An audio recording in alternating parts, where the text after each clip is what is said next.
आज हम एक बड़ी ही दिलचस्प कहानी सुनने वाले हैं। ये कहानी है महत्वाकांक्षा की, भाग्य की और एक ऐसी मजेदार ट्रेजेडी की जिसे सुनकर शायद हंसी आ जाए। कहानी है एक ऐसे अघोरी की जिसने सोचा कि वो मौत को भी धोखा दे सकता है। चलिए देखते हैं उसके इस प्लान का क्या हुआ। ये शब्द हैं एक बहुत ही शक्तिशाली अघोरी के, एक ऐसा तपस्वी जो अमर होने से बस एक कदम दूर है।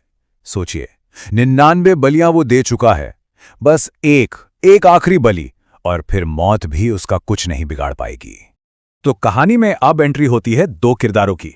एक तरफ तो है हमारा महत्वाकांक्षी अघोरी और दूसरी तरफ है खुद यमराज, यानी मृत्यु के देवता। और यमराज को अभी अभी अपनी किताब में एक बहुत बड़ी गड़बड़ नजर आई है और यहीं से शुरू होता है असली टकराव।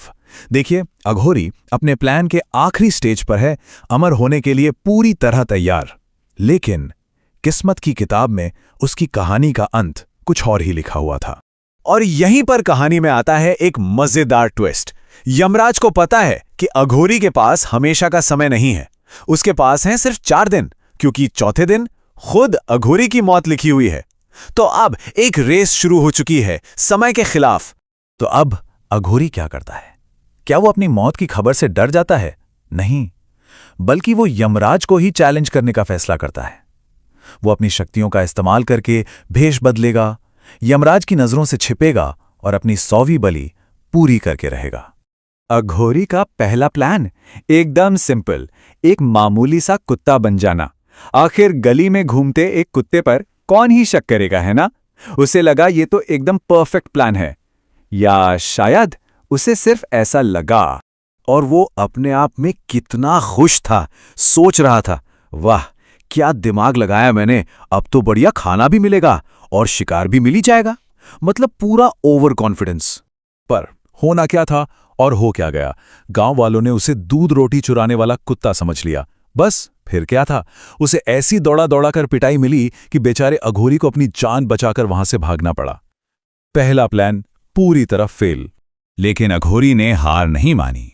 इस बार उसने सोचा कि वो एक गधे का रूप लेगा और जंगल में चला जाएगा, जहां उसे आसानी से कोई शिकार मिल जाएगा। और दूसरी तरफ ये सब देख रहे यमराज ने अपने सहायक से बस एक ही बात कही।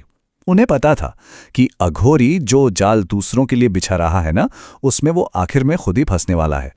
और ये वाला भेस तो मतलब पहले से भी बुरा साबित हुआ ये कि उसके पुराने मालिक ने उसे देख लिया और कामचोर, भागा हुआ गधा समझकर उसे पकड़कर खूब पीटा।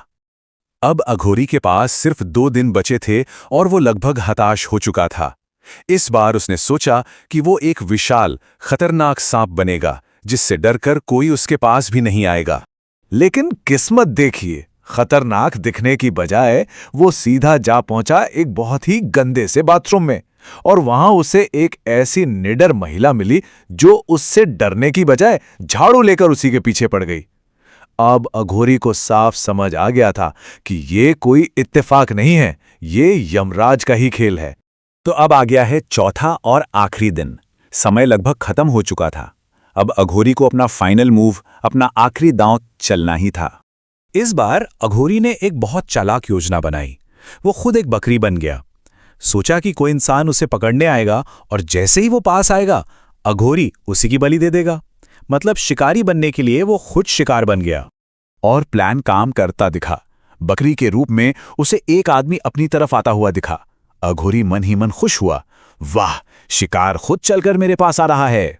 लेकिन कहानी का सबसे बड़ा और मजेदार मोड़ तो अब आना था, क्योंकि ठीक उसी पल वो आदमी भी यही सोच रहा था कि उसे अपनी बलि के लिए कोई बकरा मिल नहीं रहा था, और ये बकरा एकदम परफेक्ट है। तो आप सिचुएशन देखिए, 2 शिकारी और दोनों को यही लग रहा है कि सामने वाला उसका शिकार है। क्या विडंबना है!